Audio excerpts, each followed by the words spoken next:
Here's a surprising fact: 65% of our conversations are made up of stories. But only a small percentage of people actually consider themselves good storytellers. Many of us think that great storytelling is a talent you're born with, something you either have or you don't. But guess what? That's a myth. In fact, studies show that even people who believe they're bad at storytelling can learn to engage and captivate an audience with the right techniques. In this video, I'm going to show you how. You don't need to be a natural to tell great stories. What you need are a few simple strategies that anyone can master. By the end of this video, you'll know how to pull your audience in with emotional hooks, create vivid scenes without fancy words, and use pacing to keep people on the edge of their seats. Even better, you'll learn how to turn your weaknesses into storytelling strengths. Ready to start? Let's dive in. Chapter 1: Unlocking the Power of Emotional Hooks. Great stories don't just entertain, they make you feel something. The trick to mastering storytelling isn't in having a natural talent, but in understanding how emotions work. Studies show that people are 22 times more likely to remember a fact if it's presented in the form of a story that evokes emotion. So, what's the secret? You need to tap into your audience's emotional core. Start by thinking about the emotions you want your audience to experience. Is it excitement, sadness, or curiosity? Once you know, weave these emotions into your narrative. Even a simple story can be unforgettable if it stirs up the right feeling. For example, instead of saying, "I lost my job," say, "I remember the cold sweat dripping down my back as I opened that email. My world stopped for a moment." See the difference? Here's another technique: use vulnerability. In his book Daring Greatly, Brené Brown argues that vulnerability is the birthplace of connection.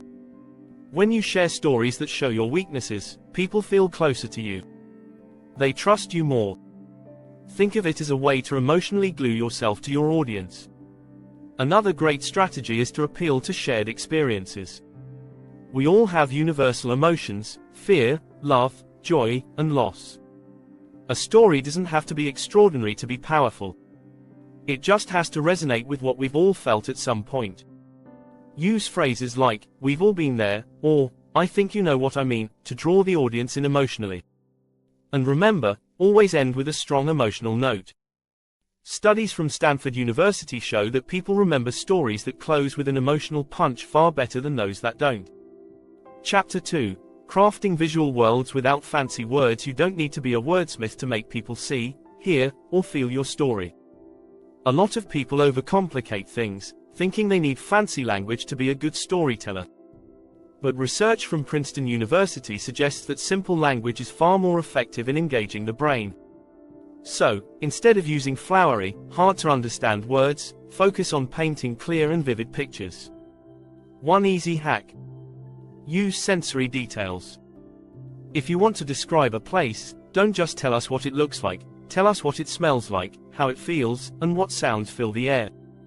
For example, instead of saying, "It was a sunny day," you could say, "The sun warmed my skin, and the distant sound of children playing echoed in the breeze." Try to limit your descriptions to the most vivid details. Your goal is to trigger the audience's imagination, not overwhelm them with too much information. Pick one or two strong images, and leave the rest to their minds. This technique, known as selective detail, helps your story stick without bogging it down. Here's another trick: use metaphors and analogies. These are like shortcuts for the brain. When you compare something unfamiliar to something your audience already knows, they immediately understand and picture it. For example, instead of saying, "He was very tall," you could say, "He was like a skyscraper standing among cottages."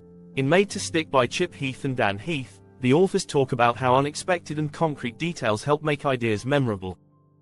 By giving your audience specific, sensory images, you're inviting them into your world. And the best part? You don't need fancy vocabulary to do it. Chapter 3: The Hidden Art of Pausing and Pacing. Here's the thing about storytelling: timing is everything. You could have the most amazing story in the world, but if you rush through it or don't give it room to breathe, it will fall flat. Good storytellers know how to control the pace, creating a rhythm that keeps people hanging on every word. Pausing is one of the most underrated tools in storytelling. Research from the Journal of Memory and Language shows that strategic pauses can improve comprehension and retention. When you pause at the right moments, you give your audience time to absorb the story. You also build suspense. Imagine telling a thrilling moment, then suddenly stopping. That silence forces people to lean in, waiting for what's next. But pacing isn't just about pausing. It's also about knowing when to speed up. If your story drags on too long, you'll lose your audience's attention. Varying your speed, slow during emotional moments, quick during action scenes, keeps your audience engaged. It's like the ebb and flow of music. Too much of one thing, and it becomes boring. A great example is The Hero with 1,000 Faces by Joseph Campbell. Campbell talks about the call to adventure in storytelling, where the pacing often picks up as the hero dives into action. But after every high-energy scene, there's usually a slower moment of reflection, allowing both the character and the audience to catch their breath. Practice using silence and pacing in your storytelling. Start slow, build tension, and then hit your audience with a burst of energy. They'll hang on to your every word, not because you're naturally gifted, but because you've mastered the art of timing. Before we continue, if you're finding these tips helpful, don't forget to hit the subscribe button. You don't want to miss out on the rest of the secrets to mastering storytelling. Chapter 4: Transforming Ordinary Stories into Memorable Moments. You don't need extraordinary events to tell an extraordinary story. Some of the best stories come from the most ordinary experiences. The magic happens when you shift your perspective or add an unexpected twist. Consider this: research from the University of California shows that people are more likely to remember stories with personal, relatable elements.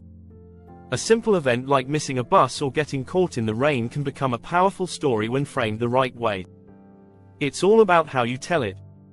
One strategy is to focus on universal themes like persistence, love, or fear. These are emotions everyone has experienced, and they make even small moments relatable. For example, a story about getting lost on your way to work could turn into a tale of resilience if you emphasize how you overcame the confusion and frustration. Adding a surprising element is another way to make an ordinary story stand out. In Made to Stick, Chip and Dan Heath call this the power of surprise. When you give your audience something they didn't expect, you instantly capture their attention. It could be an unexpected twist, an unusual lesson, or a humorous ending. Think about changing perspectives, too. Sometimes, all it takes is a shift in how you view the event. Instead of telling the story from your perspective, imagine how someone else in the story experienced it.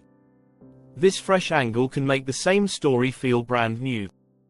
Finally, always tie your story back to a bigger message or lesson. People love stories that leave them with something to think about. So, don't just tell them what happened, tell them why it matters.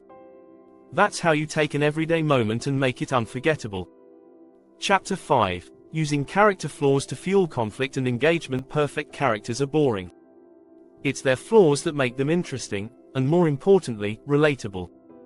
Great storytelling hinges on conflict, and nothing creates better conflict than a character's imperfections. According to a study by the University of Michigan, stories with flawed characters tend to engage people more because they reflect real-life struggles. We all have imperfections, and when we see a character battling their flaws, we're more likely to root for them. It's human nature. One of the best ways to create conflict in a story is by focusing on a character's internal battle. Maybe they're too prideful, or they struggle with self-doubt. These flaws create tension, both within the character and in their interactions with others. In his book Story, Robert McKee emphasizes that the most compelling stories come from a character's internal conflict. When you're telling a personal story, don't be afraid to highlight your own imperfections. Vulnerability is powerful, and audiences love authenticity. If you made a mistake or faced a personal flaw, share it. It makes your story more relatable and your audience will connect with you on a deeper level.